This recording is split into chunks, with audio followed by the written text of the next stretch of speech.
Curtis Warren, a dockworker's son from Liverpool, who rose from the city's crumbling waterfront to become one of Europe's most powerful drug barons. His empire stretched across continents, built on loyalty, deception and ruthless ambition. But behind every fortune built in the shadows lies a downfall waiting to happen. Warren's story isn't just about one man's rise to power, it's about the death of an old criminal world and the birth of a new, far more dangerous one. This is the old guard versus the new kings, the rise and fall of a Liverpool drug baron. Liverpool in the 1980s was a city running on memories. Once, its docks had been the pride of Britain, a gateway to the world, filled with ships, sailors, and steady work. But by the time the decade began to fade, those same docks were rotting, the warehouses were silent, the cranes rusted, and the men who had spent their lives unloading cargo were left with nothing but empty hands and long days. The heart of the city had stopped beating, and in the quiet, something darker began to grow. Among the cracked pavements and the smell of salt and diesel, a new kind of trade was taking root, one that didn't rely on ships or official cargo lists. Smuggling wasn't new to Liverpool. It was as old as the river itself. For generations, dockworkers had hidden bottles of whiskey, boxes of cigarettes, and even small caches of hashish beneath legitimate goods. It was survival, not greed. A few extra pounds to keep families afloat. These men were the old guard, the last of the dockland smugglers. They operated by rules of loyalty and silence, bound by unspoken codes that went back decades. It was in this world that Curtis Warren was raised. He wasn't born into power or privilege. He came from an ordinary background, one of those tight-knit Liverpool families that knew the value of respect and resilience. But Curtis saw things differently. Where others saw decline, he saw opportunity. The city's desperation created gaps, and he knew how to fill them. He listened more than he spoke, watched more than he acted, and slowly built a network of contacts that stretched far beyond the Mersey. At first, it was small. A few packages hidden on ships, some trusted couriers, deals made in backstreet pubs filled with cigarette smoke. But even then, there was something about him that set him apart. He wasn't content with the petty smuggling that had kept the old guard alive. He was a new breed, sharper, hungrier, and unafraid to take risks the older men wouldn't dare. While they clung to their traditions, Curtis began to study the global trade routes, learning how drugs moved from the producers to the consumers, and how to stay invisible in between. By the mid-1980s, cocaine was beginning to flood into Europe, and heroin had carved its deadly path through Britain's working-class neighborhoods. Curtis understood that this was the future. The days of stolen whiskey and tobacco were over. The profits now lay in powder and needles. But to reach that level, he needed more than street knowledge. He needed connections that stretched beyond the city. Using the same instincts that had served Liverpool's dockers for generations, he began to build his own network. He forged links with smugglers in Holland, brokers in Spain, and contacts in Turkey. Each step up the chain brought him closer to the source. He moved carefully, never showing his hand, never staying in one place too long. To the police he was a rumor, a name whispered in connection with large shipments, but never caught in the act. To those who knew him, he was calm, controlled, and calculating. The old dockland men respected him, but feared what he represented. He was the bridge between their world and something much larger, something beyond their understanding. Curtis had taken the skills of the old guard, silence, patience, and trust, and weaponized them for a new era. He wasn't just smuggling anymore, he was building an empire. In the back streets of Toxteth and Everton, the first signs of his growing power began to appear.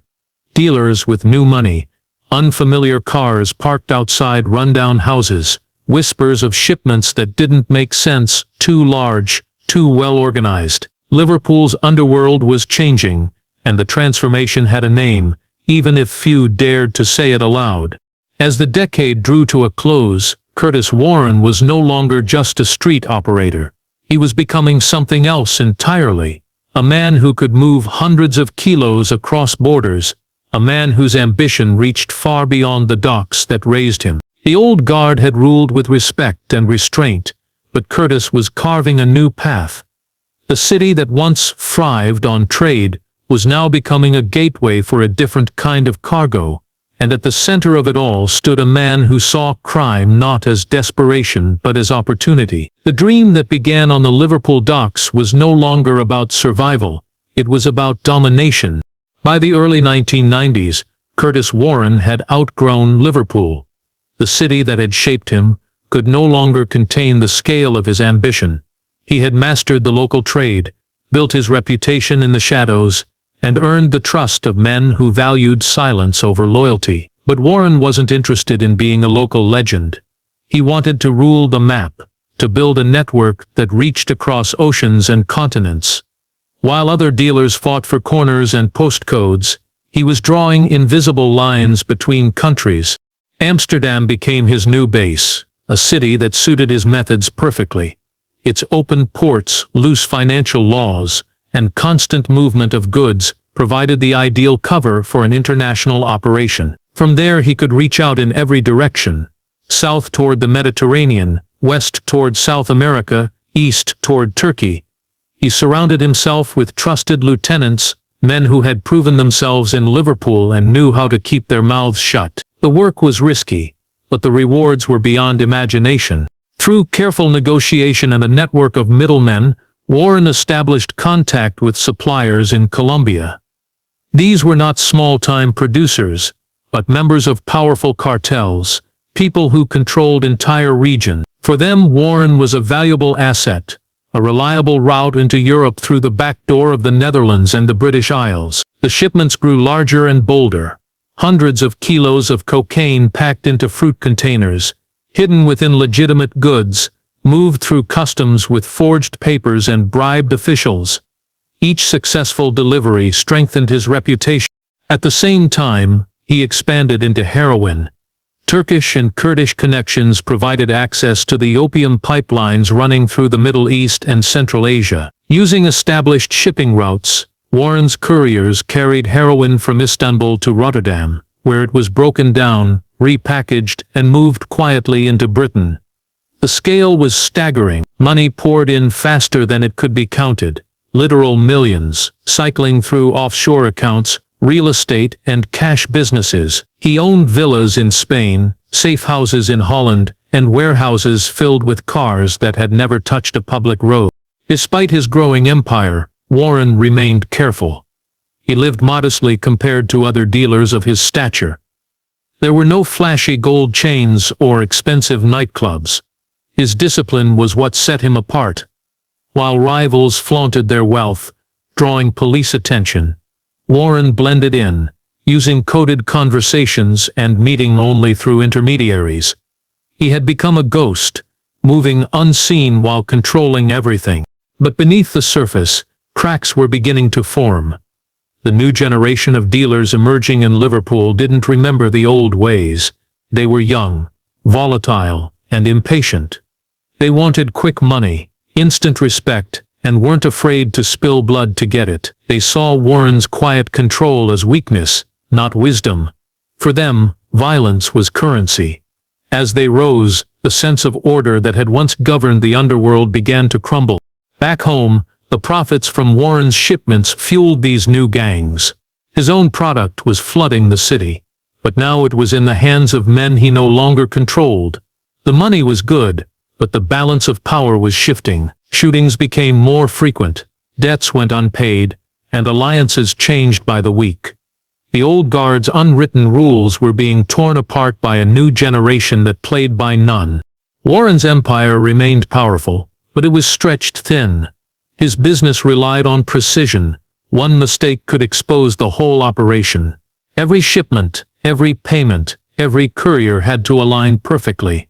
And yet, as the network expanded, it became harder to manage. There were too many moving parts, too many people with too much to lose. Still, he refused to slow down. To Curtis Warren, retreat meant weakness. He was competing not just with local gangs, but with European syndicates, Italian families, and South American cartels.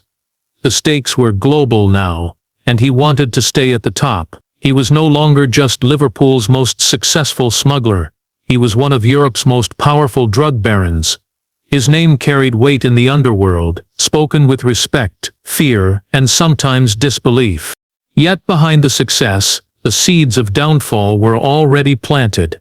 The more he expanded, the more visible he became to law enforcement. The British and Dutch authorities were beginning to piece together the puzzle, connecting his aliases, tracing his shipments, and watching the flow of unexplained money.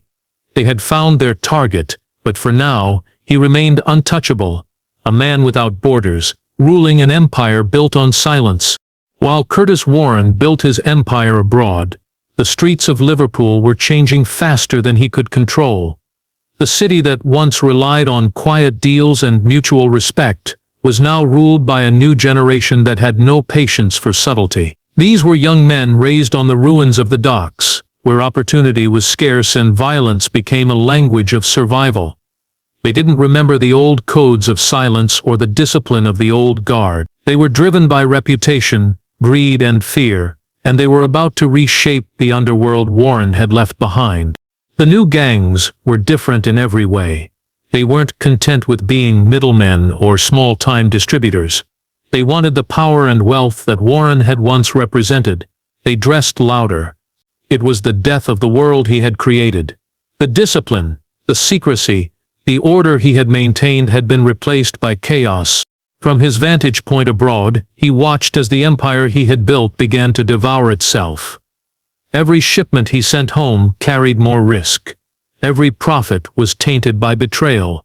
The very success that had once made him untouchable was now drawing him closer to ruin. The streets that had once whispered his name now spoke it with a mix of fear and defiance. Curtis Warren had once been the architect of Liverpool's criminal rise, but now that legacy was slipping away. The new kings didn't care about history. They were writing their own, fast, violent, and bloody. And though he didn't know it yet, the same reckless energy that fueled their ascent would soon bring about his fall. Curtis Warren's downfall didn't come from a rival's bullet or betrayal in a back alley. It came quietly, through years of patience, planning and precision by the very forces he had spent his life avoiding. For a man who had built his empire on secrecy and control, his undoing was almost poetic. Every coded call, every careful shipment, every trusted ally slowly becoming a thread that investigators would pull until the entire web unraveled. By the late 1990s, law enforcement across Europe had grown tired of chasing shadows. Warren's name had become something of a myth among police officers. A ghost who moved millions in narcotics without leaving fingerprints. British and Dutch authorities joined forces, determined to prove that he wasn't untouchable. They began building a case brick by brick, using surveillance, informants, and wiretaps to map his vast operation. Every port, warehouse, and middleman came under quiet observation. The investigation was unlike anything Liverpool or the Netherlands had seen. The Dutch police tracked his movements across cities, watching as he held meetings in nondescript cafes and industrial estates. British officers followed his associates, noting every unexplained meeting and every shift in money flow. For months, the task forces operated in silence, gathering fragments of information that on their own meant little, but together painted the picture of a global empire built on smuggled cocaine and heroin. The first major break came through technology. Dutch investigators managed to intercept a series of encrypted phone calls between Warren's men, revealing shipments disguised within legitimate cargo. Each call was coded with seemingly ordinary language, discussions of cars, books, and holidays. But once decoded, they exposed the scale of his operations. The police watched as tons of drugs moved across borders, hidden in shipping containers that passed through ports he had once controlled with absolute confidence. Then came betrayal. One of Warren's trusted couriers, facing his own lengthy prison sentence, began cooperating with investigators. His testimony gave authorities an insider's view of the network, the routes, the stash houses, and the methods Warren used to stay invisible. What had taken years to build began to crumble in weeks. The empire that once seemed invincible was now mapped out in police reports and evidence files. When the raid finally came, it was calm and deliberate. There were no gunfights, no last stands, no dramatic escapes. On a quiet morning in the Netherlands, officers surrounded the property where Warren was staying. He didn't resist. The man who had outrun the law for years simply watched as they entered, collected documents, and placed him under arrest. To those who witnessed it, he appeared almost resigned, as if he had known this moment would eventually come. The trial that followed drew global attention. Prosecutors described him as one of Europe's most powerful drug traffickers, a man whose reach extended from South America to the streets of Liverpool. They laid out the evidence in meticulous detail: coded calls, surveillance photos, bank records, and witness statements. For the first time, the invisible empire had a face, and that face belonged to Curtis Warren. He denied everything, claiming he was a legitimate businessman. But the evidence was overwhelming. Each layer of his operation had been peeled back until there was nowhere left to hide. The verdict was inevitable: guilty on multiple counts of drug trafficking and conspiracy. The sentence was long enough to ensure that the man who once controlled millions would spend years behind concrete walls. Even from prison, Warren maintained an aura of mystery. Rumors spread that much of his fortune remained hidden: untraceable accounts, buried cash, investments under false names. Some said he was still giving orders from his cell. Others believed his influence had finally faded. But outside, the world had already moved on. The old guard was gone. The new kings ruled the streets now. Men who had risen during his absence and learned from his mistakes. Yet none of them could match his control or his reach. Warren's fall wasn't just the end of a man, it was the end of an era. A reminder that even the most powerful criminal empire can't escape the slow, relentless grind of justice. For years he had thrived by staying one step ahead of everyone. The police, his rivals, even his own partners. But eventually, time caught up. The walls he had built to protect himself became the walls of his prison, and behind them, the man once known as Britain's biggest drug baron could only watch as the empire he created was dismantled piece by piece, until nothing was left but the legend of what had been. When Curtis Warren finally walked out of prison years later, the world he returned to barely resembled the one he had ruled. The Liverpool he once knew, a city of silent deals, coded messages, and dockside loyalties, had been reborn. The old pubs where business was done in whispers were now trendy bars filled with tourists. The docks that had once hidden contraband beneath crates of imported goods had been transformed into glass-fronted offices and museums. The underworld that had made him powerful no longer operated in the same way. It had evolved, modernized, and moved on without him.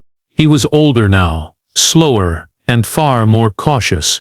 His time behind bars had stripped away the glamour that once surrounded his name. To the younger generation, he was a relic of the past, a man whose story belonged to another era.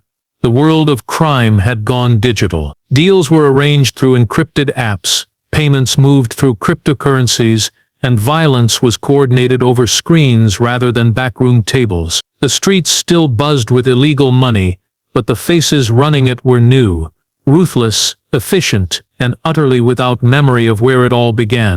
Warren's reputation lingered like smoke. To the older figures who had survived, he was still a legend, the man who had turned Liverpool into one of Europe's most profitable drug gateways. His name carried a strange mix of respect and fear, but to the new kings, the modern breed of criminals who controlled the city's trade, he was little more than a story, a warning about what happened when you believed you were untouchable. They didn't care about codes of silence or honor. They ruled through intimidation and spectacle, not subtlety. Where Warren had built empires in shadows, they broadcast their power on social media, flashing wealth and violence in equal measure. He watched from the sidelines as the city's underworld tore itself apart. The new generation had access to more drugs, more weapons, and more money than ever before, but none of the discipline that had once kept chaos at bay. Turf wars were constant, alliances fragile, and death came quicker than profit. The game had changed so much that Warren, the man once at its center, no longer recognized the rules. The empire he had once built on patience and calculation had been replaced by something impulsive and cruel. Yet, even after years in prison, the instinct to control never left him. There were whispers that he tried to reclaim pieces of his old network, quietly meeting with remnants of his former associates. Some believed he wanted to rebuild. Others thought he simply wanted to remind the city that he still existed. But the truth was simpler. The power he once held couldn't be resurrected.